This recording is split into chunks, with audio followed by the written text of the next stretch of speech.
13h. Bonjour à tous. Merci de votre attention. Voici les titres à la une de l'actualité ce mercredi. Le gouvernement travaille au renforcement de la protection sociale. Il a lancé hier mardi un nouveau produit destiné à plus de 200 000 fonctionnaires et agents de l'État. Son nom, la complémentaire. Un régime de retraite par capitalisation. Notre reporter Jean-Marc Djadji nous en dira davantage. Le 8 novembre prochain débutera sur toute l'étendue du territoire national l'opération de recensement général de la population de l'habitat, le RGPH. Afin que cette opération connaisse un franc succès, l'État sollicite l'implication des autorités coutumières. Nous irons à Grand-Bassam pour savoir ce qu'il en est. Fin des travaux des chefs d'État réunis au cours de la COP26 qui se tient à Glasgow au Royaume-Uni. Plus de 80 pays dans l'Union européenne et les États-Unis se sont engagés à réduire de 30% par rapport à 2020 les émissions de méthane d'ici 2030. Voilà pour l'essentiel. Oui, bonjour à tous et merci de me rejoindre pour cette demi-heure d'information. Un conseil des ministres se tient en ce moment même au palais présidentiel. Un conseil des ministres présidé par le chef de l'État, Alassane Ouattara. À l'édition de 20h ce soir, vous aurez des précisions sur les importantes décisions qui seront prises au cours de ce conseil des ministres avec le compte-rendu de nos reporters déployés sur la présidence de la République.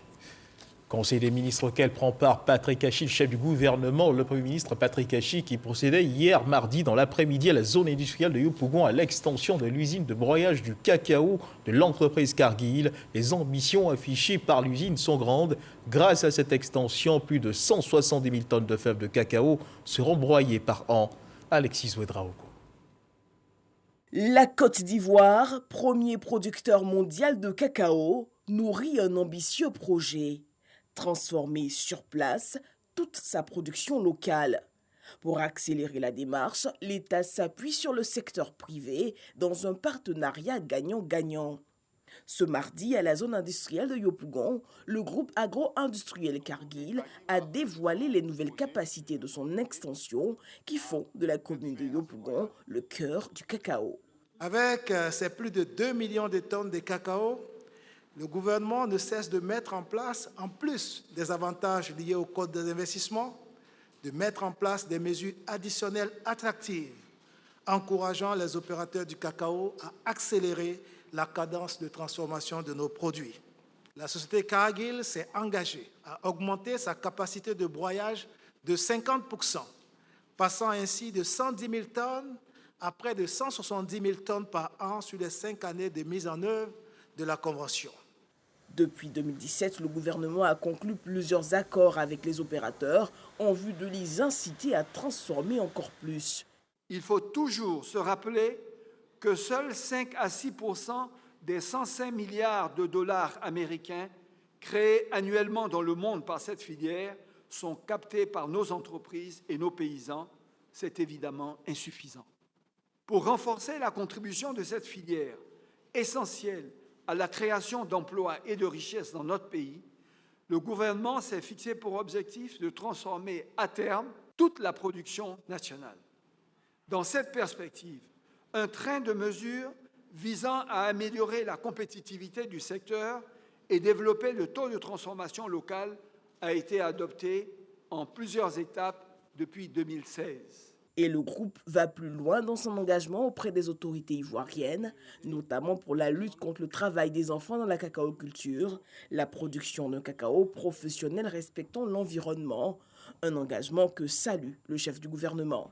En étant mieux cultivés dans nos terres, avec plus d'efficacité productive et plus de durabilité, en étant mieux transformés sur notre sol, comme nous le célébrons aujourd'hui, avec l'extension de l'usine Cargill, en étant mieux commercialisée à un prix respectueux du travail de nos paysans comme celui de nos ouvriers.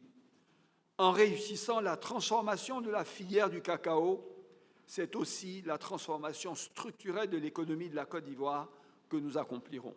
Avec plus de 40% de l'offre mondiale, le cacao constitue la première culture de rente exportée par la Côte d'Ivoire.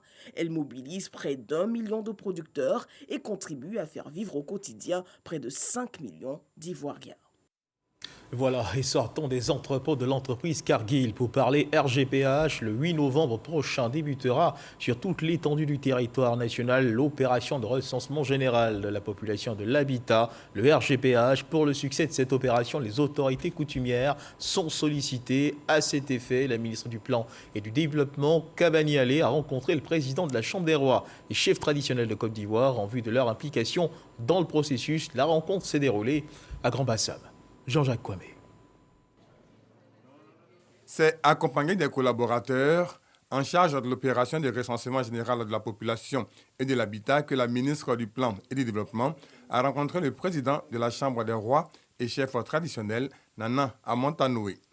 L'émissaire du gouvernement est allé solliciter l'appui des autorités traditionnelles pour la réussite de l'opération qui démarre le 8 novembre prochain. Dans quelques jours, nous allons lancer les dizaines de milliers de jeunes qui sont en formation sur le terrain, procéder au décompte de la population qui habite sur le territoire national. C'est une opération de porte-à-porte, c'est une opération de contact et nous ne pouvions pas le faire sans venir prendre la bénédiction du président de la Chambre des rois et chefs traditionnels.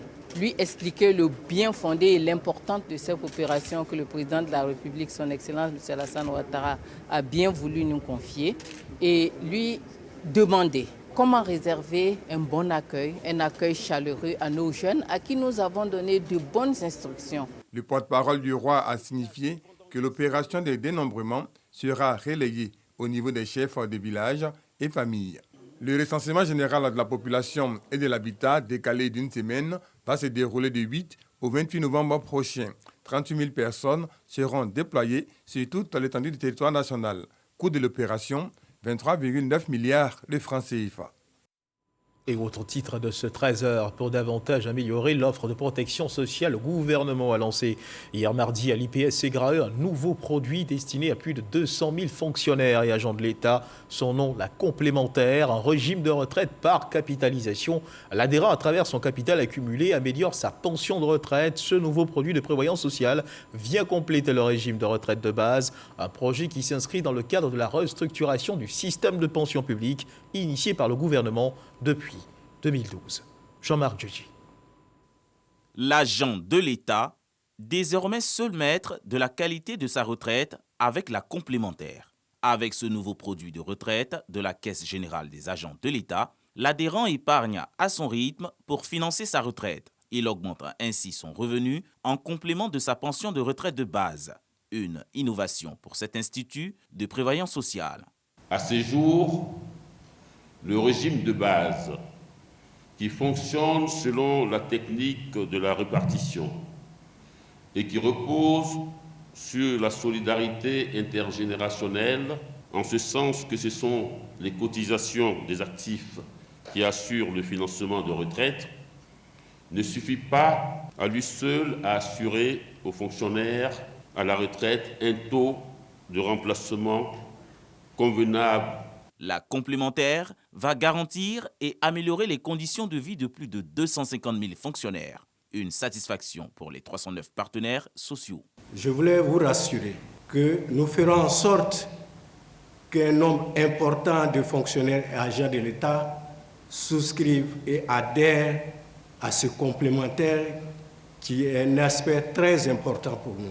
Ce nouveau projet de prévoyance sociale est le fruit d'un dialogue instruit par l'État de Côte d'Ivoire durant une décennie. Une initiative qui a abouti en juin 2019 à une déclaration sur le régime de retraite complémentaire.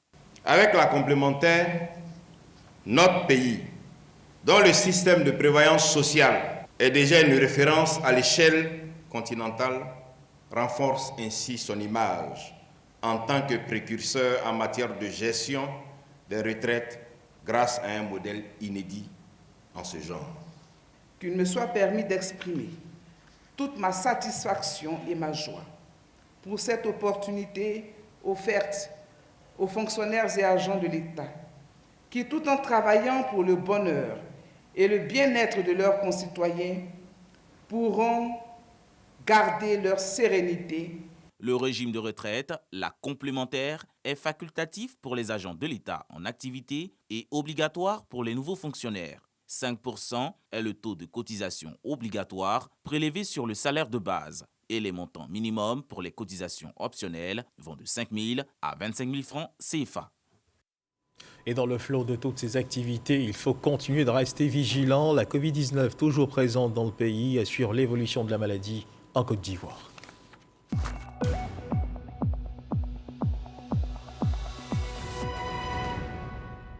Le ministère de la Santé, de l'Hygiène publique et de la couverture maladie universelle a enregistré hier mardi 2 novembre 2021 8 nouveaux cas de Covid-19 sur 1575 échantillons prélevés, soit 0,5% de cas positifs, 37 guéris et 0 décès.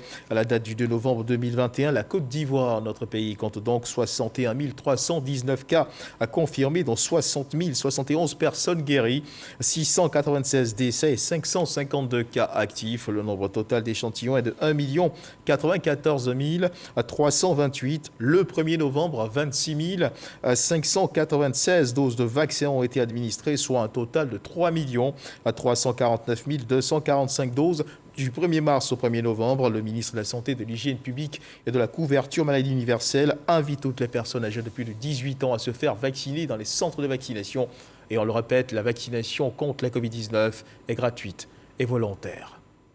Parlons à présent d'assurance maladie. À ce jour, 3 186 427 personnes se sont faites enrôler et 3 19 532 cartes d'assurance ont été produites. Après l'étape d'Atécoubé, la Caisse nationale d'assurance maladie a posé ses valises dans la commune de Bingerville pour une campagne de proximité en vue de sensibiliser les populations de cette commune à adhérer à l'assurance de la couverture maladie universelle.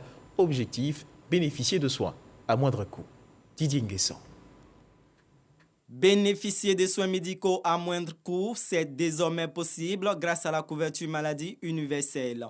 À la date du 18 octobre 2021, 568 568 actes médicaux ont été délivrés pour le compte de 161 177 assurés. Il faut étendre l'offre au plus grand nombre, d'où cette campagne de proximité de la Caisse nationale d'assurance maladie CNAM qui sensibilise la population de Bingerville. Et depuis que j'ai ma carte, j'ai pu bénéficier des examens au CHU. J'ai fait une échographie, j'ai fait des radios pulmonaires et autres. J'ai même arraché ma dent avec ma carte SEMU en payant autour de 1 500 1 400 francs. J'ai pris cette carte depuis le 9 juin 2021. Avant de prendre la carte, ils m'ont dit de faire 6 mois, de cotiser pendant 6 mois pour l'utiliser. Donc pour le moment, je tombe aussi malade, mais je n'ai pas encore utilisé. À raison de 1 000 francs CFA prélevés par mois, le bénéficiaire a accès à un large panier de soins médicaux. Les soins qui sont pris en charge par la couverture maladie universelle sont des soins courants de tous les jours. Ce qui ne sont pas pris en charge, c'est les maladies chroniques, les pathologies graves qui demandent vraiment des actes de santé lourds. Les événements de la CNAM, c'est également la prévention du tabagisme et ses méfaits, les fumeurs étant plus à risque de contracter les maladies aux thérapies dites particulièrement coûteuses. Accentuer à travers le sport la sensibilisation pour un dépistage précoce du cancer du sein, c'est la stratégie déployée par le ministère de la Promotion des Sports et du Développement de l'économie sportive dans la ville de Fresco. Une marche sportive a été organisée dans la ville par les autorités du département. On voit cela avec Sam Conan, notre correspondant dans la région. Fresco dans la dynamique de la lutte contre le cancer du sein.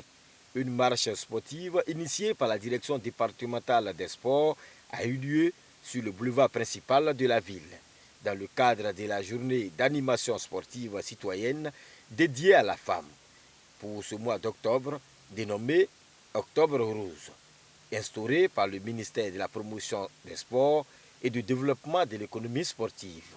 Les femmes n'ont qu'à faire sport. Mais quand tu fais sport, là, ta santé, là, ça est là. Quand tu me vois comme ça, on dirait une petite fille, mais c'est en jeu. On peut dire que ça a été une réussite à Fresco parce que les gens sont sortis, malgré le temps. Il faut faire le sport régulièrement pour être toujours en bonne santé. Selon le préfet du département, des séances de sensibilisation et de dépistage du cancer du sein vont se poursuivre dans tout le département de Fresco. Fresco n'a pas voulu rester en marge. Elle a voulu, avec l'appui des directions départementales installées, mener cette activité. Donc je voudrais inviter toutes les femmes du département de Fresco à prendre attache avec les services de santé, afin qu'on leur enseigne les méthodes, en tout cas les plus simples, les gestes les plus simples de dépistage, notamment l'autopalpation. Pour l'heure, aucun cas de cancer du sein n'a été signalé à Fresco.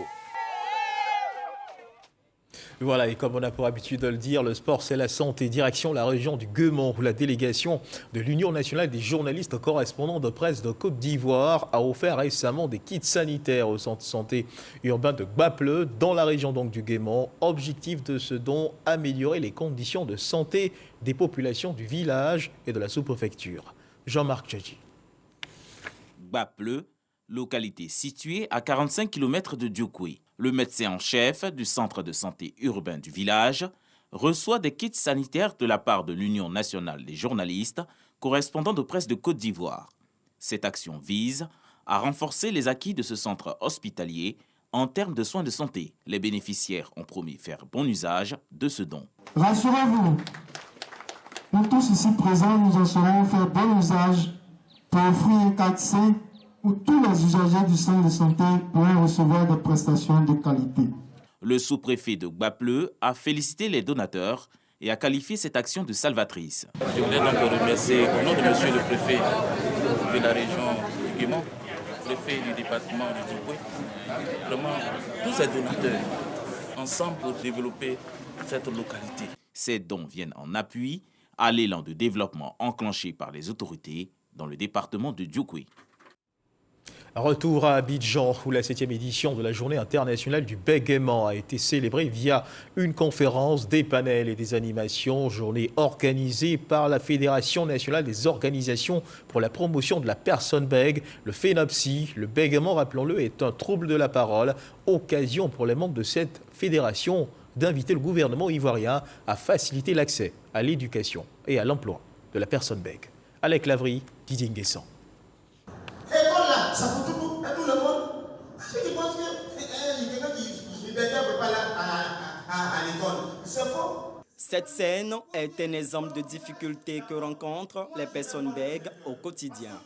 C'est pour trouver des solutions à leur insertion socio-professionnelle que la Fédération nationale des organisations pour la promotion des bègues s'est réunie autour du thème « Parlons pour créer le changement ». C'est une journée de grâce, c'est une journée solennelle où nous avons la possibilité vraiment de communiquer avec le monde extérieur. Voilà, c'est aussi une journée où en tout cas, nous avons la compassion, l'accompagnement de toute la société. Le bégaiement n'est pas une maladie, mais un trouble de la parole. Son dépistage et sa prise en charge précoce permettent d'avoir une meilleure élocution. Le bègue, effectivement, c'est vrai, c'est un handicap. Il faut le gérer. Il faut les aider à le gérer, mais il ne faut pas les mettre à l'écart. Il faut les intégrer dans tous les systèmes. C'est vrai que nous signons des certificats de non-bégaiement pour les enseignants, mais il y a des enseignements où c'est possible qu'ils puissent s'intégrer, et même beaucoup de métiers dans lesquels ils peuvent s'intégrer. Lassiné, étudiant en Master 2, est bègue depuis son enfance. Pour lui, cette initiative est une occasion d'avoir plus d'informations auprès des experts. On est des personnes qui sont souvent marginalisées, qui sont souvent cause de raillerie de la part de certaines personnes, des humoristes souvent. L'État ivoirien fait de l'école pour tous une priorité, une volonté réitérée par le ministère de l'Éducation nationale et de l'alphabétisation. Ce forum-là est bienvenu pour donc faire des recommandations et nous allons donc les soumettre à Madame le ministre et donc elle va les analyser et voir dans quelle mesure elle pourra donc venir en aide de façon efficace à ces enfants-là qui de plus en plus sont dans nos écoles. Pour rappel, une cinquantaine de bègues ont intégré la fonction publique grâce au recrutement dérogatoire. La Journée mondiale du bégaiement a été initiée en 1998 au plan mondial et célébrée en Côte d'Ivoire depuis 2014. Direction la ville de San Pedro, deuxième ville portuaire de Côte d'Ivoire où l'activité économique est intense. De quoi séduire des milliers de personnes en quête d'un mieux-être Pour y exercer une activité économique, il faut bien sûr réussir à se loger. Et cela semble difficile.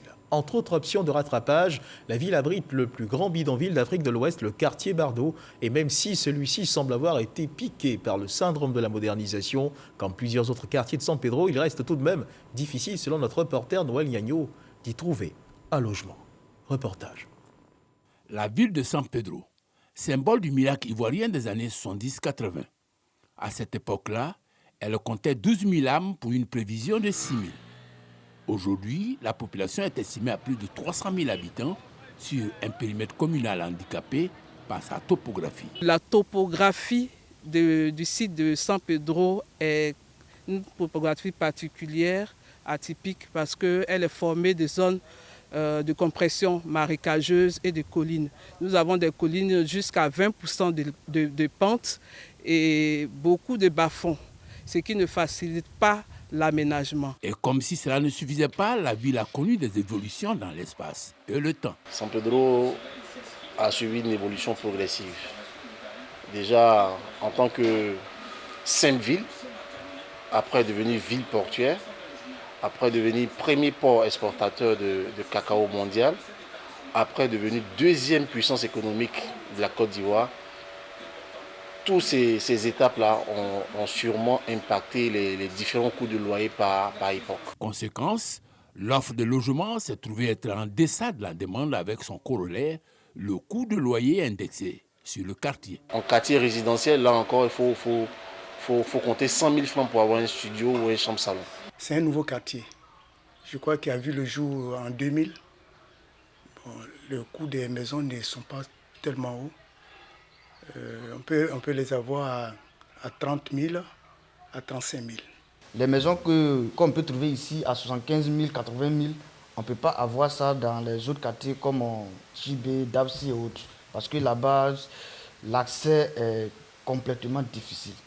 Voilà. Sinon, là-bas, on peut avoir une maison, même chambre-salon, 20 000, on peut en avoir. Voilà qui explique la répartition des populations sur le périmètre urbain de San Pedro. Et le quartier le plus populeux de San Pedro est celui qu'on a appelé communément le quartier Bardo. Ce quartier est celui qui a plus de 65% des populations vivant à San Pedro. Après donc cette zone-là, nous avons le Grand Lac qui concentre un peu plus donc de 18% de la population. Vient après la Cité, quartier résidentiel des cadres et tout qui concentre une bonne partie de la population, et la zone de Sewike aussi qui a donc une grande concentration de population. Que faire pour corriger cet état de fait et offrir un logement décent aux Pétrusiens? Première piste de solution, l'aménagement des terrains par des promoteurs immobiliers. Vu les nouveaux quartiers nous sommes en train de réaliser, on a les lots d'une valeur de 1 500 000, 700 000 francs, 800 000 francs. Or, si on veut parler de Balmer, on a les lots qui vont jusqu'à 70 millions, 80 millions, 30 millions, 25 millions. Les promoteurs immobiliers en phase avec les propriétaires terriens bien organisés. Dans le passé, il y avait effectivement des conflits de terre à San Pedro. Et aujourd'hui, c'est grâce à l'association Blue Atoro, tous ces problèmes-là, on met ça sur le compte du passé. Depuis 2014, lorsque l'État de Côte d'Ivoire a décidé que l'aide d'attribution ne soit plus, comme notre association existait déjà et que nous avions eu notre agrément, donc le préfet d'alors a décidé que ce soit désormais les attestations coutumières, mais fournies seulement par l'association parce qu'elle est reconnue par l'État. Le maire de San Pedro, lui, a sa petite idée pour donner aux Pétrusiens les moyens de se loger décemment. Dès notre arrivée à la tête donc, de la commune de San Pedro, notre première ambition a été de vouloir créer un nouveau quartier résidentiel, ce que nous appelons la ville nouvelle, qui va s'étendre donc sur 1800 hectares du côté du village de Taki, qui est un quartier de la ville de San Pedro. Nous sommes sur la conception de cette nouvelle zone résidentielle qui va être donc une zone entre mer, fleuve, lagune et forêt. En attendant, des promoteurs immobiliers sont portés sur la densification de l'habitat. Seulement voilà, ce processus a des exigences à observer. Les usagers construisent de plus en plus en hauteur. Et nous invitons ces usagers-là à se munir de leur permis de construire. Et il faudrait que ces promoteurs ou bien ces usagers prennent attache avec des bureaux d'études pour la construction des maisons en hauteur. Nous l'encourageons, mais cela doit se faire dans les règles de l'art et selon les textes et lois en vigueur en Côte d'Ivoire. C'est dans l'observance de ces exigences que réside l'espoir de réaliser de nombreux logements décents pour combler les déficits aussi bien à San Pedro que partout ailleurs en Côte d'Ivoire. Notons que le déficit de logement au plan national est de l'ordre de 500 000. Et loin des difficultés liées au logement rencontré dans la ville de San Pedro, regardons à présent la bonne gouvernance. La 3e rencontre du comité de pilotage pour l'élaboration du plan national de gouvernance a eu lieu. Une réunion pour finaliser le plan national, un plan qui va accompagner progressivement les autorités dans leur gouvernance. Lanciné Bakayoko. Cette 3e rencontre du comité de pilotage pour l'élaboration du plan national de gouvernance s'inscrit dans le processus d'éradication de la corruption au niveau de la vie publique. L'avant-projet de ce plan national de gouvernance, élaboré par la Commission nationale du mécanisme africain d'évaluation par les pairs, a identifié 4 axes majeurs sur lesquels les acteurs sont appelés à agir. Le premier, c'est le renforcement de la démocratie et des droits fondamentaux pour une paix durable. Le second axe, c'est la promotion du leadership transformateur national. Le 3e axe, c'est l'amélioration de l'efficacité des politiques publiques et de la gouvernance des entreprises. Et le dernier axe, c'est le renforcement de la lutte contre la corruption et des infractions assimilées. Dans la version améliorée de ce document de cadrage stratégique 2021-2025, les experts observent aussi que le problème central est l'inefficacité des mécanismes actuels de transformation structurelle de l'économie. Problème qui s'explique par une faible capacité technologique et des politiques publiques à remédier aux inégalités économiques et sociales. Nous ferons en sorte que le soutien des plus hautes autorités de l'État soit acquis en toutes circonstances dans les défis qui ont été relevés et surtout pour faire aboutir les mesures proposées dans le cadre de l'amélioration de la gouvernance en Côte d'Ivoire. Le plan national de gouvernance regroupe un ensemble d'actions répondant aux problèmes qui ralentissent le rayonnement de la Côte d'Ivoire. S'intégrant dans la partie gouvernance du plan national de développement, ce plan favorise une meilleure mobilisation des ressources et une allocation efficiente au bénéfice des populations. Et des objectifs qui ne sauraient être atteints sans un climat de paix. Et la communauté Saint-Égidio l'a compris, elle prie pour la paix en Côte d'Ivoire. Une prière interreligieuse a été organisée par cette communauté à son siège situé dans la commune de Trècheville. Plusieurs guides religieux ont donc pris part à cette prière. Jenna Babini, Didier Nguessan. Une messe d'action de grâce pour la paix en Côte d'Ivoire. La communauté Saint-Égidio croit en la diversité comme richesse et la fraternité entre les peuples. Pour ces hommes de Dieu, les religions et cultures sont en dialogue. Et c'est d'ailleurs le thème de cette prière. La fraternité universelle est une valeur qui démontre que nous sommes tous ensemble des frères et des sœurs, membres d'une unique famille humaine. C'est la raison pour laquelle la communauté de Saint-Égidio de Côte d'Ivoire nous a invités cet après-midi autour du thème « Peuple frère, terre future ». Une rencontre interreligieuse pour mettre en pratique l'ouverture à l'autre, son prochain. Si amour et vérité désertent les cœurs, les paroles et les comportements, la paix ne saurait advenir. C'est pourquoi le cardinal nous exhorte tous, hommes politiques, guides religieux, leaders d'opinion, hommes et femmes de bonne volonté, à œuvrer pour la paix. Le sage de notre pays disait que la paix est un comportement. Fasse en sorte que, Seigneur, ce comportement demeure en nous, afin que partout où nous serons, que cette paix nous anime. Une société sans fraternité, sans solidarité, serait semblable à une maison en ruine. L'islam incite les croyants en ce sens. Il l'appelle à entretenir des liens d'entraide et d'amour. La communauté Sainte Egidio existe depuis plus de 30 ans en Côte d'Ivoire et compte 1300 fidèles. Et dans l'actualité internationale, fin des travaux des chefs d'État réunis au cours de la COP26 qui se tient à Glasgow, au Royaume-Uni. Plus de 80 pays dont l'Union européenne et les États-Unis se sont engagés à réduire de 30% par rapport à 2020 les émissions de méthane d'ici 2030.